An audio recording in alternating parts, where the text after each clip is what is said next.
Hello friends, hopefully आप सभी लोग अच्छे होंगे। तो अब प्रोबेबिलिटी का आपके बोर्ड के पॉइंट ऑफ व्यू से सबसे इंपॉर्टेंट एक्सरसाइज हम करने जा रहे हैं, जो कि बेस्ड है किस पे? थ्योरम ऑफ टोटल प्रोबेबिलिटी और बेस थ्योरम। आप यहां से एक क्वेश्चन एक्सपेक्ट कर सकते हैं फ्रेंड्स, अगर अच्छे क्वेश्चंस बनेंगे तो।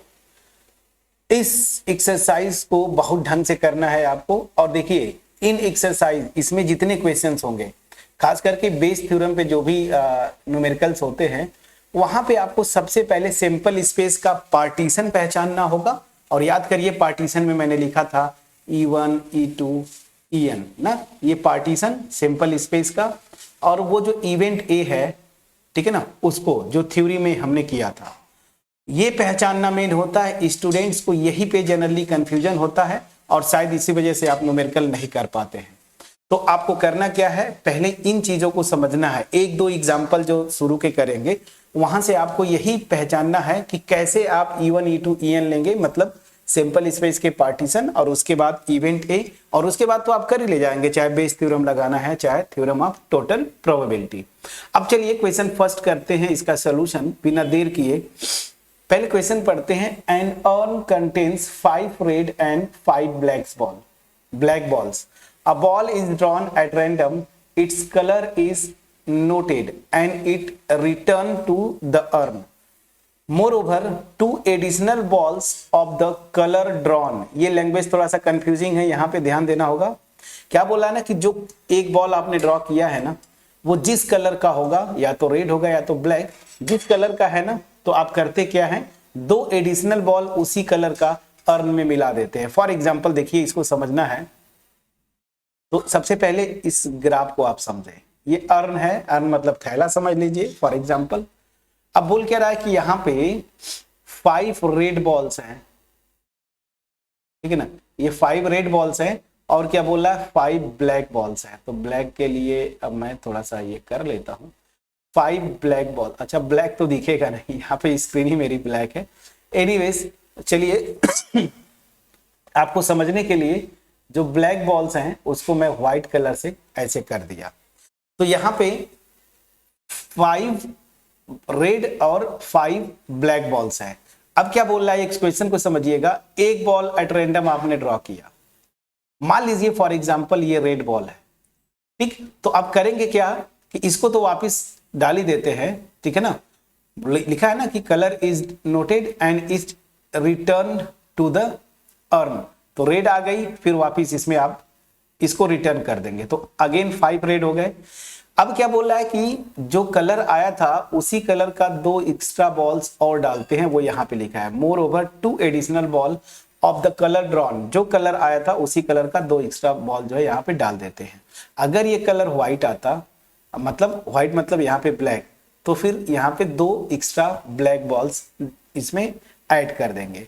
अब उसके बाद क्या बोल रहा है, put in the urn and. अब देखिए, then a ball is drawn at random, ठीक है। ये प्रोसेस समझ में आ रहा है कि नहीं? पहले एक बॉल निकालेंगे, जिस कलर की बॉल आई उसी इसको वापस कर देंगे, और उसी कलर का 2 एडिशनल बॉल इसमें डाल देंगे अर्न में।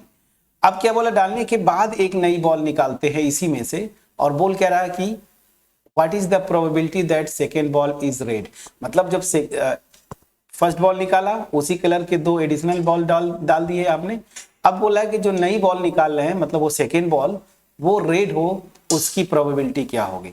तो यहां पे देखिए, आपको समझना है, ठीक है, यहां पे आपको समझना है कि कैसे आप पार्टीशन निकालेंगे सैंपल स्पेस का। तो ध्यान दीजिएगा, यहां पे टोटल थ्योरम ऑफ प्रोबेबिलिटी लगेगा। और वो होता क्या है आपको मैं बता दूं कि अगर E1 फॉर एग्जांपल यहाँ पे 2 ही आएंगे, तो मैं 2 ही को लेके बताता हूं। E1 E2 अगर सैंपल स्पेस के पार्टीशंस हैं और एक इवेंट ए है जो कि इस एस से एसोसिएटेड है, तो इस इवेंट ए का जो प्रोबेबिलिटी होगा, तो वो क्या होता था, प्रोबेबिलिटी ऑफ E1 और into conditional probability of A given E1 plus probability of E2, ठीक है ना, into probability of A given E2, ठीक है ना। ये होता है आपका टोटल थ्योरम ऑफ प्रोबेबिलिटी। ठीक है ना, क्लियर, समझ में आया। अब यही आपको लगाना है, तो यहां पे पहले मुझे पार्टीशन समझना पड़ेगा और ये इवेंट ए। तो इवेंट ए जनरली कैसे लेते थे याद करिए, यही वाला जो पूछ रहा है। तो मैं सबसे पहले वही से स्टार्ट करूंगा। So let A be the event that second drawn ball is red। ठीक है ना, ये जो आपसे पूछ रहा है इसको मैंने ले लिया इवेंट ए। ठीक, अब ध्यान दीजिएगा, हमें E1 E2 की बात करना है, तो E1 E2 क्या होगा। सो लेट, मैं जूम करता हूं, let E1 be the event that first drawn, देखिए फर्स्ट ड्रॉन बॉल ना, तो फर्स्ट ड्रॉन बॉल इज, मैंने मान लिया वो रेड है। ठीक है ना, उसी तरीके से E2 क्या मान लेंगे कि फर्स्ट ड्रॉन बॉल जो है वो ब्लैक है। ये आपको अपने से लेके करना पड़ेगा और देखिए वो पार्टीशन अपने आप फॉर्म कर देगा। कैसे, मैं आपको बता रहा हूं। This and E2 be the event that first drawn ball is black। ठीक, ये हो गया। अब चलिए अब इतनी चीजें अगर आपको समझ में आ गया तो देखिए E1 E2 सैंपल स्पेस का पार्टीशन फॉर्म करेंगे कैसे, ध्यान दीजिए। टोटल 10 बॉल्स है।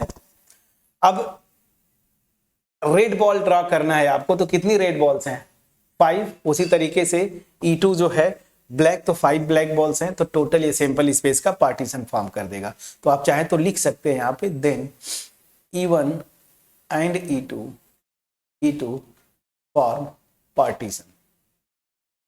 ठीक है ना, पार्टीशन ऑफ सैंपल स्पेस। ठीक, अब उससे कंफ्यूज नहीं करना है कि 2 एडिशनल बॉल डाल देंगे वो तो एक्स्ट्रा हो जाएगा, नहीं, मैं शुरुआत में जो इवेंट्स ले रहा हूं उस पे ध्यान देना है। अब आप देखिए टोटल थ्योरम ऑफ प्रोबेबिलिटी मैंने लिखा था, तो यहां पे probability of this event E1 क्या होगा। तो E1 रेड बॉल ड्रॉ करना है शुरुआत में, फर्स्ट बॉल जो ड्रॉ करते हैं। टोटल 5 रेड बॉल्स हैं, तो क्या हो जाएगा, 5 में से 1 बॉल ड्रॉ करना है। अगर आप फार्मूला लगाना चाहते हैं तो 5C1 होगा, अदरवाइज वो सिंपली क्या है, 5 ऑप्शंस ऐसे भी आप देख सकते हैं, ये हो गया। ठीक है, और डिवाइडेड बाई टोटल कितने हैं शुरुआत में, 10, तो इसकी प्रोबेबिलिटी क्या हो जाएगी फ्रेंड्स, 1/2। और आप देखेंगे कि यही एग्जैक्टली होगा प्रोबेबिलिटी ऑफ E2 भी, ब्लैक बॉल, तो 5 ब्लैक बॉल्स है तो 5/10। तो यहां से तो मैंने ये निकाल लिया, इसको इक्वेशन 1 लिख दीजिए। अब हमें क्या निकालना है कि सेकेंड जो ड्रॉन बॉल होगा वो क्या होगा, रेड होगा, मतलब ए की प्रोबेबिलिटी निकालनी है। सो अब मैं आता हूं, so by total theorem of probability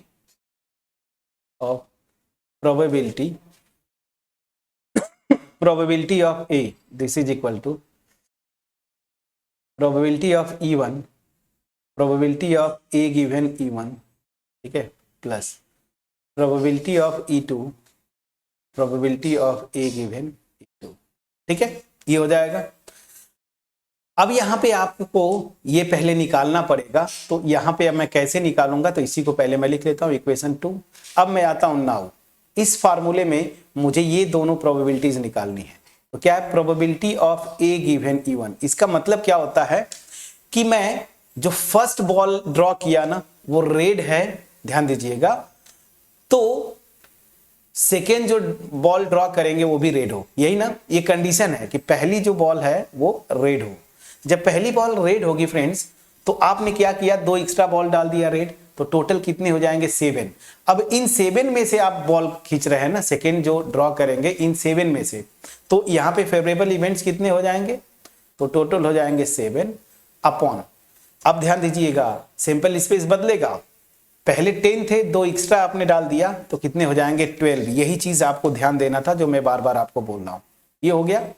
and probability of A given E2, मतलब अगर मैं फर्स्ट बॉल जो ड्रॉ किया वो ब्लैक है, ठीक है ना, तब सेकेंड बॉल को रेड होने की प्रोबेबिलिटी क्या है। तो यही से लॉजिक से जाएंगे। फार्मूला इसलिए मैं बोलता हूं कि प्रोबेबिलिटी के क्वेश्चन में फार्मूला ठीक है आप रखिए यार, लेकिन रटना नहीं है।